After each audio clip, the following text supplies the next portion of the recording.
Ótimo. Então, esta questão nos coloca frente a frente ao tema do pecado original, que é fundamental. Pecado original não está... Eu tive um grande mestre, tive a sorte desse grande mestre, foi Joseph Campbell, que dizia assim, era muito irônico: o pecado original não está na cabeça de baixo, está na cabeça de cima. Não adianta cobrir os genitais de vergonha. A vergonha nossa é a pior de todas, mentir. A vergonha da condição humana é esta. A tradição antiga nos conta que os deuses ordenaram os homens se vestirem porque sua aparência não revela a essência. Ao contrário, esconde-a. E ele tem razão, né? Quem mata mesmo é a cabeça de cima. Eu nunca vi a cabeça de baixo matar ninguém. Pode até cometer algum estuprinho aí e tal, mas, sabe, matar não mata. Quem mata mesmo está aqui. Vocês nunca repararam que toda tradição religiosa a gente tem que cobrir a cabeça para entrar? Qualquer tradição religiosa, sabe por quê? Porque a nossa cabeça é motivo de vergonha. Essa é a tradição original. É esta cabeça que mente. E não a de baixo, a pobrezinha. A pobrezinha é inocente, ela faz o que a gente manda nela. É simples assim. Quer dizer, eu estou ironizando essa metáfora moralista dos genitais, né, que a gente encontra na Bíblia. O problema não está nos genitais, em bom português. O problema está em esconder nas aparências a nossa essência. E nisso nós somos campeões. A tradição antiga procura justamente refletir sobre esta perda da imortalidade como a incapacidade do homem em dizer a verdade e em ser verdadeiro. Para refletir. Então, este é um. O outro é uma reedição de um trabalho meu, é os 12 trabalhos de Hércules para a educação da ética dos parentes sobre hoje e sempre. Não é um tema novo, eu já me dediquei muito a isto. Eu tenho um livro bem mais amplo a respeito disso, que é a Paideia, sobre os 12 trabalhos de Hércules, mas este aqui é uma compilação para todo mundo, inclusive para o jovem. É um beabá para a didática da educação ética, que as escolas esqueceram e que os pais esqueceram. Vocês já repararam que a primeira coisa que a criança aprende é mentir, não é? Pode estar no Santa América ou pode estar numa escola de favela, não interessa. É um safadinho de primeira, já com 3 anos de idade. A primeira coisa que nós aprendemos é engabelar os outros. Quando nós lemos em Sócrates de que primeiro a educação da virtude da verdade e a coragem de ser verdadeiro e assim se expressar. Para o conhecimento teremos o tempo todo e a vida toda. Porque se não educarmos este jovem para ser verdadeiro e ter a coragem de assim se expressar, a mentira assim logo se instala e a covardia também. E nunca mais poderemos extirpá-lo. Que princípio básico e fundamental esquecido. Essa frase que eu estou dizendo a vocês tem 2.500 anos. E há 2.500 anos esquecemos dela. Há 2.500 anos eu entro em qualquer escola por aí, o que eu tenho? Um bando de safadinhos, porque não tem culpa deles. A natureza humana é esta.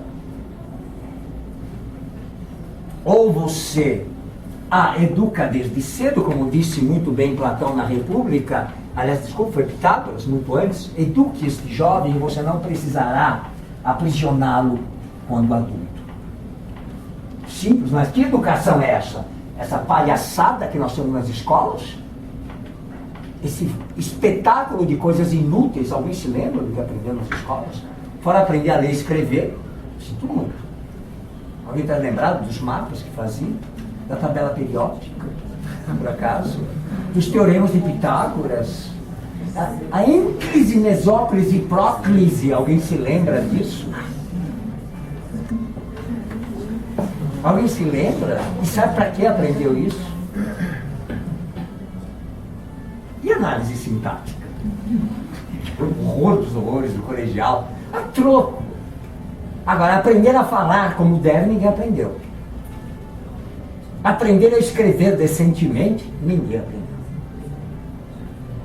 Aprender a respeitar o outro, ninguém aprendeu. Isso não interessa, né? Aprender a conhecer o outro, se perguntar quem é você de verdade, qual é a criança que foi treinada para isso? Ilustres Desconhecidos, tempo que eu era garoto, então tinha um horror pior ainda. O número 31, ninguém sabia o meu nome. Eu como era Vitor, era sempre o último da classe, sabe? Eu tinha ódio disso. Era o último. Eu tinha inveja do Alfredo, do Antônio, era o primeiro, o número 1, o número 2, o número 3. Imagina, que sonho meu um dia eu ser o número 1, o número 2. Queria até mudar o nome. Vejam a impessoalidade. Nunca me perguntaram quem é você, o que você gosta, o que deixa de fazer, o que você prefere. Irrelevante isso, que se dane. O máximo que se escutava era aí, esse é 4 olhos, uns óculos. A pobre da menina, então, que era mais gorduchinha, quantas vezes não escutei? Ô tubinho! Isso é pro ego da menina, pra vaidade feminina, você sabe o que é isso? Oh, eu lembro de uma menina, coitadinha, que aprontavam com ela, Cida Botijão, era o nome, arrumavam para ela. Vocês acham que vocês chamam isso de educação? É melhor não ir para a escola. Esta é uma realidade que continua igualzinha até hoje. Onde está a dignidade e o respeito? Quem é que te ensinou que existe dignidade? Ninguém te ensinou. Ah, mas você tem que passar no vestibular. Isso, papai e mamãe te matam, te odeiam, te expulsam de casa se você não pensar em... E outra, vai ser bailarina, imagina, quem é bailarina é puta. Nem se não dá dinheiro além disso. Se o menino pensar numa profissão, outra tal, aí, imagine um menino pensar em bailarino. É viadinho, pronto, acabou. Vocês estão percebendo o desencontro da condição humana? Tão óbvio. E dá no que dá. Esse desrespeito ao direito de ser deveria ser a disciplina número 1 das escolas. Base. E não só no primeiro ano, primeiro, segundo, terceiro ano, até o colegial. E praticado na sala de aula. Vejam só, eram 4 etapas, que aqui eu acho muito rico, que devem ser os jovens, devem ler, os pais. Isso aqui eu dediquei para eles, não precisa ter grandes iniciações, nada disso. Qualquer pessoa com conhecimento simples pode ler. Me preocupo demais com uma linguagem acessível. Porque o que tem aí? São 4 etapas. A educação da violência, que nós nem pensamos nisso, né? Cada um é cada um e que se dane o resto. A educação dos limites. A educação do sagrado. E o sagrado não é você ser cristão, ser muçulmano, não interessa isso. O sagrado é respeito ao direito de ser. Ponto. É como disse Antígona, eu não preciso de muitos mandamentos, me basta um. O direito sagrado e inalienável de todos nascerem, viverem e morrerem com dignidade e honra. Basta. Não precisa mais nada. Nenhum outro princípio é necessário. Tudo o resto é balela. Mas como é que nós ensinamos isso se nós não praticamos isso na própria sala de aula? Os grandes ritos. É preciso ritos. A vida não tem graça sem ritos. Quando você cria um ritual, a beleza se repete. Desde o rito do chá, o rito de encontrar e sentar à mesa como gente e não comer hambúrguer vendo televisão. Todos esses ritos engrandecem e dão o sentido do sagrado na vida. Sem isto, toda a existência perde o seu saboroso e delicioso modo de ser. Incrível que nós não educamos mais isso. Confundimos rituais com coisas fanáticas, que não tem nada a ver. É a beleza do encontro que está no ritual. A educação da arte de amar. Vejam só. Interessante que os mitos de Hércules, todo mundo confunde, achava não. Né? Hércules era aquele que dava cacetada em todo mundo e era o guarda-roupa, né? É mentira. Ninguém lê direito isso. Aliás, ninguém lê nada. Porque Hércules fracassa em todos os trabalhos dele. Toda vez que ele começa usando a força bruta, ele fracassa em todos. É só quando ele aceita a intervenção de Atena, deus da sabedoria, Hermes, o deus dos caminhos que abre possibilidades, inteligência, e Eros, paixão, que ele consegue ter sucesso nos trabalhos. Que lição maravilhosa para o jovem, que é naturalmente violento, que quer partir para a porrada, de você ensinar-lhe, que nem Hércules conheceu. essa capacidade, ele fracassou. Então você vai aprender que nem Hércules, a usar a sua inteligência, a usar a sua sensibilidade e a usar a sua paixão. Esse é o objetivo desse livro. Isso se chama educação ética, por excelência. Sem ela, esqueça. Nós não vamos ter civilidade, nós vamos ter barbárie, que é o que nós estamos vivendo hoje. Onde nosso direito de ir e vir está comprometido. Não adianta nada ter Mercedes blindado, porque é uma cadeia pública aquilo. Delicioso mesmo é aquilo que o Jacques Tati brilhantemente mostrou no Mononcle, aquela obra-prima da H50. Sabe aquele carro maravilhoso que tinha os pais dele? Ele queria mesmo andar de carroça com o tio, quer dizer, brincavam, curtiam e saíam livres. Esta é a delícia de viver. Estar livre, a pé. Ainda o melhor transporte do mundo é a pé. Onde você sente a liberdade à tua volta. E não a prisão. Seja, o automóvel ser livre, daí é uma cadeia do mesmo jeito. Me lembro quando me chamam para aquelas consultorias, dessas empresas metidas, eles mandam um carro blindado me buscar. Eu digo, não, pelo amor de Deus, deixa eu abrir a janela. Não abre a janela, aquele troço. Não, porque é perigoso. Então, não sei o que eu estou fazendo aqui. Tem coisa mais horrorosa andar num carro com um vidro desse tamanho, trancado lá dentro, com aquele ar-condicionado horrível, que vai acabar com a tua garganta ainda por cima. Isso se chama de civilidade. Pelo amor de Deus, né? A que ponto chegamos? E finalmente, o desapego. Aprender a desapego e não o apego, para não fabricar muquiranas insuportáveis no dia de amanhã. Quantos nós encontraremos? Que arte é essa, o desapego, né? São trabalhos, então, que nos ensinam. Aliás, o maior do desapego é a captura da morte. Esse é o tema proibido, né? Que é o último trabalho. Captura de Cérbero. A captura da morte nada mais é do que você perceber de que isso aqui é uma passagem. Como dizem os índios aborígenes, sabedoria lindíssima. Nós vemos aqui, cumprimos o que deveríamos e depois vamos para casa, de volta para casa. Porque aqui é que a gente não vai ficar. Pode ter certeza disso. Que horror falar da morte, né? Nossa, essas coisas me fazem de conta que não existem, né? Parece que a morte é sempre acidente. De um jeito ou de outro, todo mundo vai morrer, você sabia disso? A morte é o tempo de excelente memória. Nunca se esqueceram de ninguém. Lembre-se disso. Ela é tão certa quanto o nascimento. Isso não é uma apologia, é uma preparação do desapego. É muito diferente a visão daquele que se prepara como uma passagem aqui e vê tudo como transitório, e outro que se apega. Vocês já viram a diferença da pessoa que envelhece com essa sabedoria e da outra que envelhece se apegando? Um se torna aquela doçura de ser humano, dócil, com uma beleza de alma que sempre a gente está no conselho vai buscar, atrás dessa avó, desse avô. Que são todos apegados. Começam, fica com esse anel para você, minha filha, eu sei que vai casar, você está linda, eu para mim já deu o quê?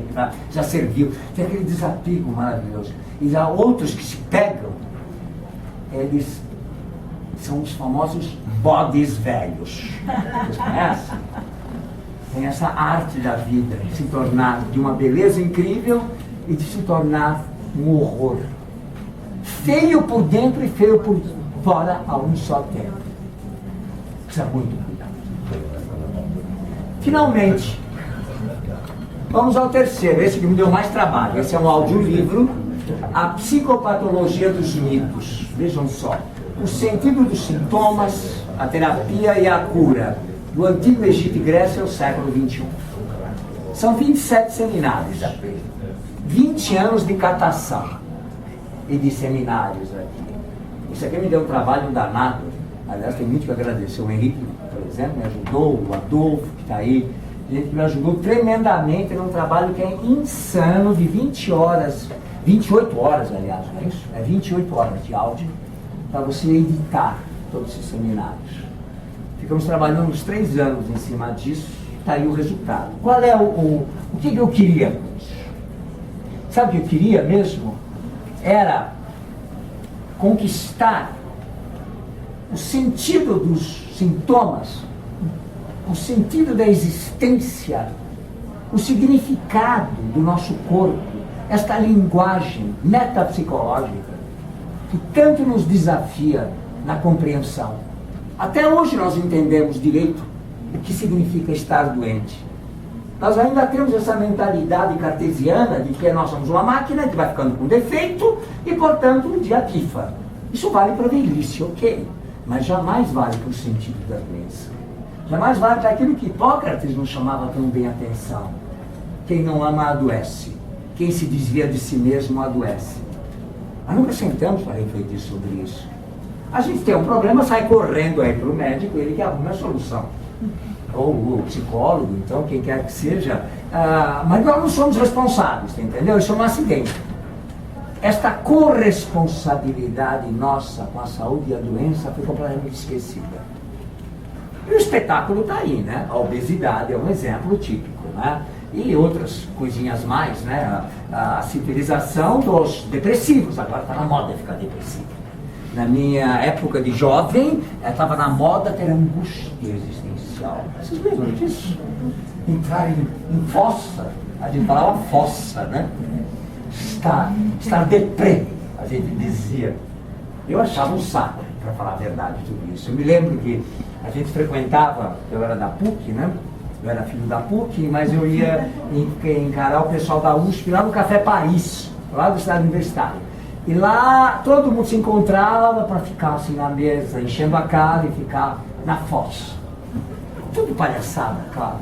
Eu achava muito mais interessante olhando para as menininhas do que ficar na fossa. Então eu me sentia anormal, porque eu achava que eu devia fazer psicoterapia, porque eu não percebia que eu tivesse fossa, eu queria fazer festa, né? Vejam a que ponto chegamos. Mas a realidade hoje é bem outra. Nós de fato lidamos com depressivos.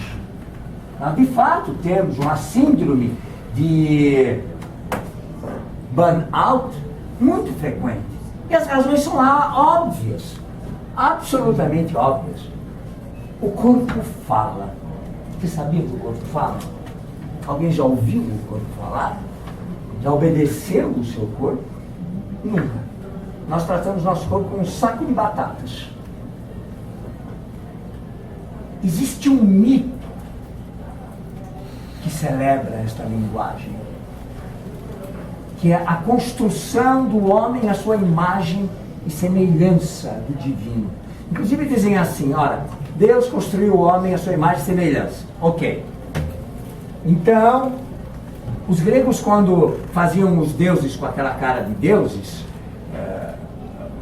os deuses com a cara humana, ou os humanos com caras divinas, os heróis, etc., a gente chama isso de antropomorfismo. Coisíssima nenhuma, isso é teomorfismo. Se Deus construiu o homem à sua imagem e semelhança, a recíproca não é verdadeira? Meu Deus do céu, cadê o pensamento reversível? Piaget nos arrancada nota zero para nós. Reversibilidade do pensamento. É óbvio que o divino tem a sua imagem e semelhança. O que significa isso? Significa que nós somos versões simplificadas de Deus, não. É que nós podemos alcançar este divino. E esse divino pode ser alcançado não num corpo preservado no formol ou no botox, mas num corpo respeitado, na sua temporalidade e na sua forma de ser. A linguagem da psicopatologia, ela trata exatamente disso. É a psique, vejam, psicopathos. Pathos é paixão, é doença das paixões. Psicopatologia é isto.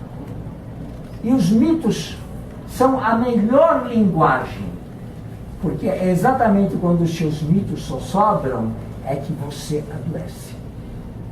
O que é um homem sem mitos, eu sempre me pergunto? De que vale este indivíduo se não tem sonhos? Como é chata uma pessoa sem sonhos? Como são horríveis as pessoas práticas. Como são deliciosas as pessoas que têm um pouco de loucura para nos dar. A síndrome da normalidade é talvez a pior doença do século XX e XXI. Essa fabricação é o que há de mais neurótico. Um padrão. um padrão de conduta que diz respeito à sua natureza e essência. E esta linguagem vai do corpo à psique. Sem paixão, sinto muito. Não alcançamos absolutamente nada. E afinal de contas, mesmo que você alcance todos os objetos daqui, como dissemos, vão ficar por aqui mesmo. E que adiantou? Mas aquilo que você cultua e guardou dentro da sua alma, este você levará contigo. Há um sentimento de riqueza interior imbatível. É aí que nós nos desviamos tremendamente. E nós ensinamos o que para os nossos coitados dos filhos? No famoso vai trabalhar vagabundo. Vai trabalhar para ganhar dinheiro, para fazer família, para fabricar filhos vagabundos, porque eles vão comer todo o seu dinheiro, você não tem dúvidas. Você sabe que uma fortuna não dura mais que 3 gerações, né? Os primeiros que constroem, a segunda que consolida e os terceiros que comem tudo, né? É sempre assim a história. A troco do tempo. Pais brilhantes, filhos idiotas. Já ouviram falar desse ditado, né?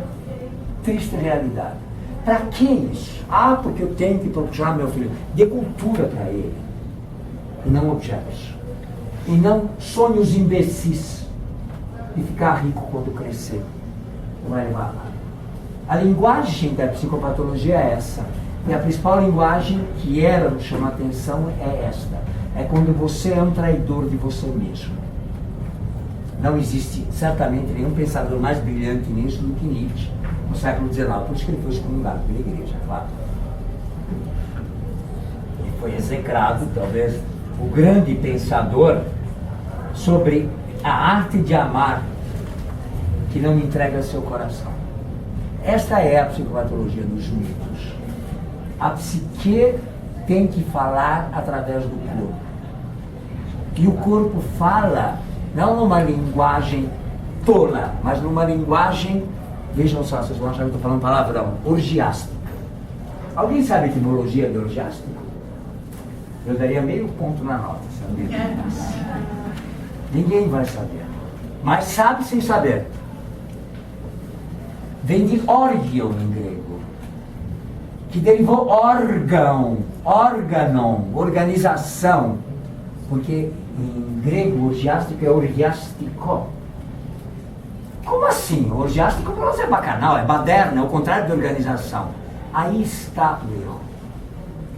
É a orgion em grego significa ordem natural das coisas. Ordem do corpo, por isso que é orgânico. Esta é a linguagem que nós esquecemos e fabricamos o burnout. O burnout nada mais é senão um protesto do corpo que não aguento mais. Não dá para viver desse jeito. Eu prefiro te matar. Aliás, eu tenho pacientes que eu digo isso mesmo, né? Doutor, eu estou com problema toda hora. Volta e meia, aqueles que vêm do Einstein, então, são pérolas. Eu fui lá, fiz meu exame, eu tenho certeza, eu tenho pressão aqui no peito, eu estou achando que vou ter um AVC. Essa pressão aqui, meu Deus do céu. Mas eu faço exame e não dá nada. Continua assim que você vai ter um infarto e logo. Aí ele fica apavorado. Continue, você está no caminho certo para o infarto. Você está vivendo de um jeito absolutamente desrespeitoso a si próprio. Orgiástico é esta ordem natural de você. Você se acha que isso é uma máquina produtiva? Nada mais improdutivo do que a arte de viver e amar. Não dá lucro financeiro, não dá, mas o coração agradece. É simples assim. Aprender a viver mais com menos é a chave da psicopatologia. Senão vamos ter burnout, vamos começar os estresses da vida, as depressões. A depressão tem muito a ver com a incapacidade de aceitar que você envelhece. Síndrome do pânico nada mais é do que pavor da morte. Pavor, estou ficando velho, meu Deus, achei uma ruga, que nem com botox tirei. Paciência, fale com Deus, faça um DDD, descagem direta para Deus, tenta se entender com Ele. Porque eu nunca vi ninguém sem rugas. É assim. Bom, esses são meus lançamentos. Tem outros aí, outros livros aí meus e outros lançamentos. Fiquem à vontade para apreciá-los. E eu agradeço muito a presença de vocês. Agora vamos aos autógrafos. Obrigado.